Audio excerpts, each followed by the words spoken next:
Salut tout le monde! Hey, j'ai plein de nouveautés. Je vais vous parler d'un paquet d'affaires. J'ai un nouveau spot de tir. J'ai tiré avec une 6.5 Creedmoor pour la première fois. Je vais vous parler un peu aussi de les carabines. Puis j'ai fait un nouveau petit sondage aussi. Pour ceux-là qui ne savent pas, là, qui n'ont pas vu ça dans les vidéos, j'ai perdu ma place de tir privé que j'avais sur la rive-sud de Québec. Le deuxième voisin est venu me voir, puis il me dit ouais, je trouve que tu fais trop de bruit, tu tires trop souvent, j'aime pas ça. Moi, je viens ici pour la tranquillité, puis d'entendre des coups de feu souvent, et j'aime vraiment pas ça.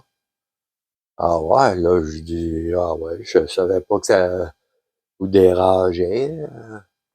Il m'explique que les terres, ils sont pas larges. Puis lui, il est vraiment proche, puis il était à la même hauteur que moi dans le bois, je le savais pas. Puis là, le vent est toujours vers lui. Fait qu'à chaque fois que je tire, lui, il entend les coups de feu. Puis lui, il va là pour écouter les petits oiseaux, tu sais, il est sur sa terre à bois. Fait qu'il dit, avant de faire une plainte, qu'est-ce que tu fais?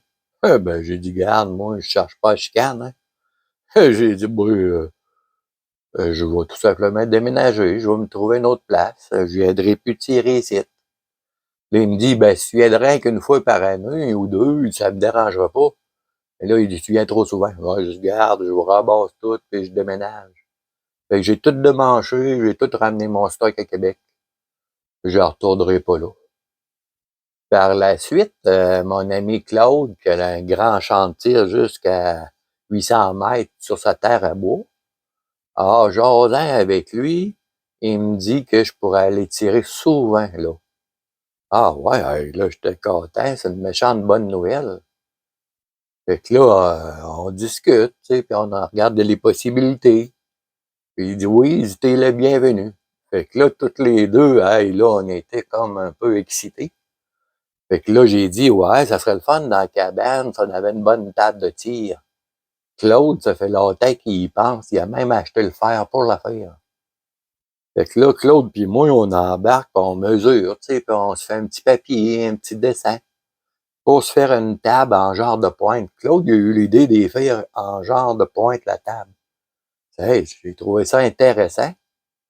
C'est merveilleux au lieu de le faire droit, tu sais. Il aime ça compliquer les affaires, Claude, des fois. Mais c'est le fun. En tout cas, j'étais allé avec lui dans son garage. On a tout coupé le matériel, le fer. Claude, il t'a soudé ça, il a boffé ça. Quand t'as dit qu'il est bon, il était à droite, ce gars-là. Wow! Il m'a surpris. J'ai appris avec lui en faisant la table, là. Incroyable. Après ça, ben, on l'a amené dans le camp, ben, dans la cabane, là. Puis Claude a tout vissé ça, bien au niveau, bien droit, j'ai aidé. Puis là, ben après ça, hey, on était full contents, hein. Après ça, ben Claude, il me dit, ça serait le fun d'avoir des tablettes pour les feuilles de papier. Ah, je dis, ben oui, je vais avoir de faire ça, moi, je suis habitué, là. Ah, il dit, je te laisse faire, il dit, ta carte blanche, il dit, organise ça à ton goût. Ah, wow! Fait que là, hey, j'ai fait toutes des belles tablettes, sont toutes enlevables facilement en tirant dessus, là. Aucune vis qui tient, ça tient solide. Et là, j'ai organisé ça un peu là, à mon goût. Là. Avec Claude dans l'après-midi, il arrive, puis il voit ça. Il était content. Il amène une grosse valise. Qu'est-ce que c'est ça? Et il dit, check ça. Puis il sort une belle carabine là-dedans. Là. Wow! Hey, je regarde ça, c'est une OWA, là. Je connais pas sa marque-là. Une 6.5 Creedmoor édition canadienne. Méchante belle carabine. En tout cas, là, le châssis, là, wow! De quoi de vraiment beau. Fait que là, hey, je te dis que Claude avait hâte de tirer avec. Il l'avait tout bien nettoyé l'année passée. Il n'avait pas tiré cette année encore. Fait que là, il s'installe sur la table, puis il tire à l'autre bout complètement. Une petite cible grande de même. Complètement à l'autre bout, genre 700-800 mètres. Euh, Figure-toi donc qu'il touche dans le haut de la plaque droite, là. Wow! Là, il m'explique qu'il avait nettoyé la carabine. Il appelle ça, lui, un coup de flambage, je pense. Fait que là, il m'offre de tirer avec. Hey, je dis, ben non, ouais, je suis pas habitué de tirer au gros calibre, tu sais. Il dit, ah ouais, ouais. Mais là, à force de me laisser tenter, je dis, ouais, je pourrais bien essayer ça une balle.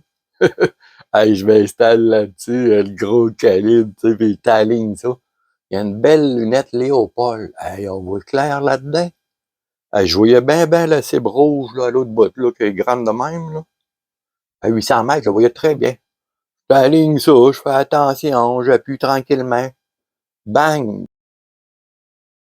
Dans la lunette, là, je vois la cible faire ça de même. Hey, j'ai dit, pas moi, je l'ai pogné. Là, quand elle arrête de bouger, je regarde comme ça, oh, Caroline, je l'ai eu dans le centre. Hein? Incroyable. Fait une quand j'étais allé vers un vélo plus tard, là, je l'ai eu en plein centre. Sa largeur, mais 1 pouce plus bas que le centre. Hey, j'étais content, mon premier tir si loin. J'étais content, mais comme Claude, il dit, ce calibre-là est tellement bon, 6.5 Creedmoor, que c'est comme moins intéressant de tirer avec ça parce que tellement précis. Regarde, même moi qui tire la première fois avec sa carabine que je connais pas, je l'ai. Wow! Incroyable! En tout cas, si ça coûtait pas si cher les gros calibres, j'irais là-dedans, mais c'est cher pas mal, fait que on va laisser faire. Là, on a tiré il y a un petit trou dans le mur grand de même pour tirer. Là, j'ai dit à Claude, ça serait le fun d'élargir ce trou-là, puis peut-être tirer les deux. En fin de compte, on s'installe sur la table, puis on voit qu'on est capable. Lui est gaucher, moi je suis droitier. On peut tirer les deux en même temps. Fait que là, hey, l'idée de la fenêtre, je prends les mesures, tout ça, je m'en vais te faire ça, moi, cette fenêtre-là. Ah, il dit, fais-le, il dit, lui, il a pas le temps, hein, il travaille la semaine. Fait que checkez bien ça, ce que j'ai fait. J'ai fait ça comme fenêtre. C'est une petite fenêtre que je vais couper un trou dans le mur, puis je vais rentrer là. Je l'ai même penché pour que quand il va mouiller, ça c'est le dehors, là. Quand il va mouiller, l'eau va s'égoutter. Ça, ici, en dedans, ce que j'ai fait, c'est qu'il y a deux petites, c'est comme des gros plexiglas, ça, du mica qu'on appelle nous autres là. Ça, ici, on le ferme comme ça. Claude est gaucher, fait que quand il va tirer, il va faire ça de même, puis il va sortir le canon là. On a pensé de sortir le canon pour le bruit, puis l'odeur de la poudre. Sortir le plus possible. Puis moi, quand je vais tirer, ben je vais sortir là. Fait qu'on peut être un côté de l'autre, puis on peut tirer les deux en même temps. Ben, ça va être vraiment intéressant. Puis en plus, je me suis amusé à faire ça. J'ai fait un cadre pour rentrer dedans, pour que ça soit plus beau, tu sais, quand t'as du temps, hein.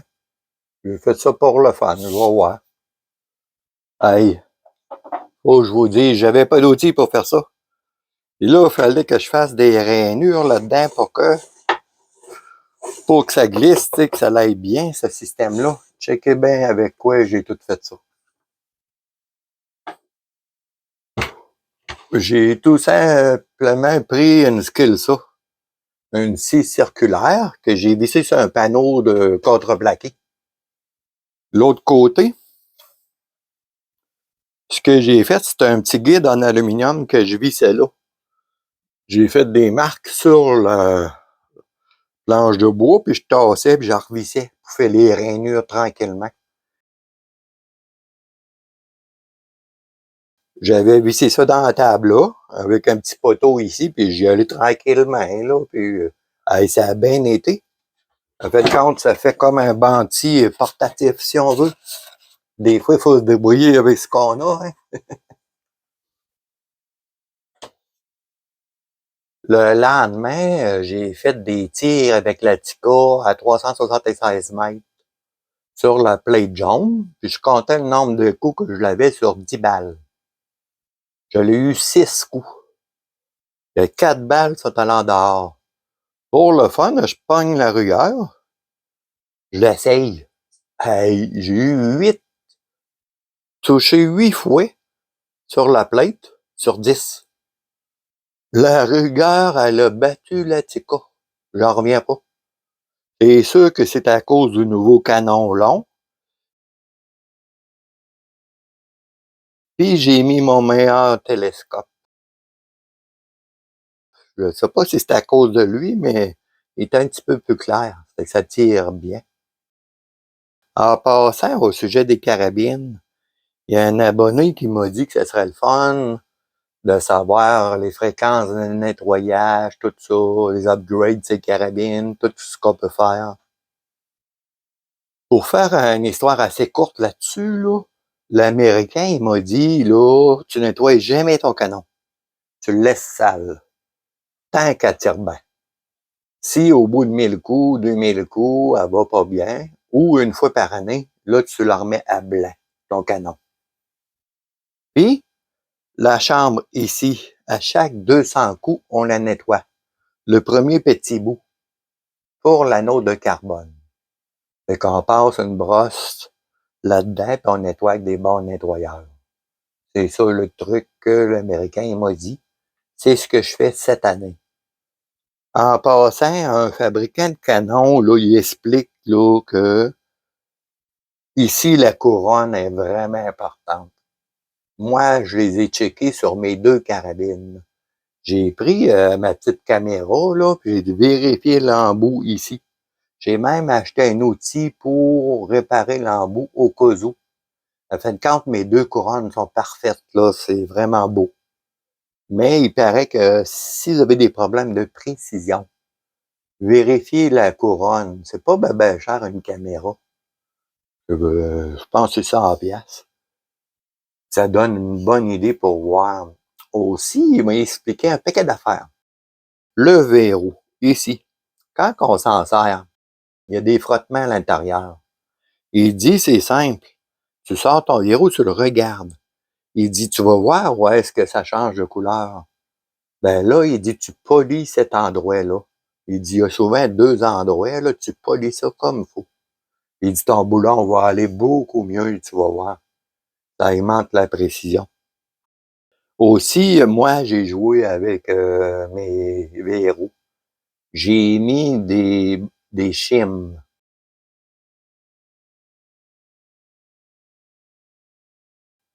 J'ai fait ça pour que quand je ferme mon verrou, qu'il soit un petit peu dur. Toutes mes carabines maintenant sont un petit peu dures. J'ai ajusté l'espace de tête. J'avais un lousse sur la Tikka et sur la Ruger. Fait que j'ai mis le petit shim approprié là, en millième. Aussi, l'Américain il m'a dit qu'une chose, si ta carabine n'est pas précise, puis tu as des doutes, là, il dit tu vérifies tes balles. Tu mets ton chargeur, tu enclenches tes balles, tu tires pas, tu les sors une par une. Tu les prends, tu regardes pour voir si le verrou, là, s'il a grugé un peu la balle ou trop. Si elle a grugé trop la balle, il y a un frottement dessus, hein. Il dit, faut que tu changes ton ressort dans le chargeur pour le mettre plus mou. Si ça fait ça. Aussi, une autre chose, quand on rentre la cartouche dans la carabine, ça se peut qu'il y ait une déformation de l'ogive. C'est une autre affaire à vérifier. Dans ce cas-là, on met une cartouche à la fois, puis on vérifie. On l'enlève, puis on la regarde pour voir si, ici, s'il y a un problème.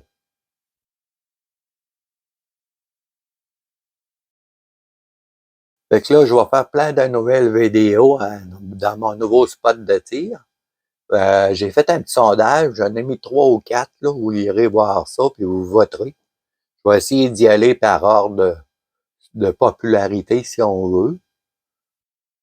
C'est le fun, j'aime ça que vous votiez, ça me dit quelle vidéo faire. C'est vraiment le fun, j'aime ça.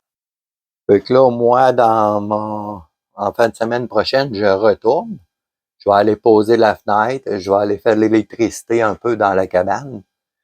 Figurez-vous donc, ma vanne, j'ai le 110 volts là-dedans. Je vais pouvoir passer une extension électrique, brancher ça après la cabane. Puis dans la cabane, on a une lumière de plafond, on a un radio. Ça va être intéressant. On va bien voir clair là-dedans. On a le poêle à bois là-dedans. Puis on va pouvoir tirer quand il pleut, l'hiver, n'importe quand. Hey, ça va être vraiment plaisant, bien au sec. On peut même fermer la porte s'il y a trop de maringouins. En passant, là-bas, j'ai passé quelques jours, la fin de semaine passée. Il n'y a presque pas de maringouins comparé à mon autre place. Et puis il y a des beaux animaux. Le midi, là, en dînant, mangeant ma sandwich, il y a un chevreuil qui passe à 30 mètres. Il me regardait, il a arrêté, puis il me regardait. Dans l'après-midi, quand je vais au cible, il y en avait un autre, là, mettons, 200 mètres de loin, là, de travers dans le chemin, il me regardait. Je vois des dindons sauvages, là, ça fait plusieurs fois que je les vois. Il y a des outardes à cause que le lac, là. Je te dis que des animaux, là, c'est le fun. À cause que la terre est loin en campagne, elle est dans le bois, dans le fond d'un rang. Fait qu'il y a bien gros du bois plus loin. On est vraiment dans la nature, c'est le fun. En tout cas, plein de vidéos vont suivre, puis bâtir les amis, amusez-vous. Faut en profiter. La vie est belle. On s'amuse.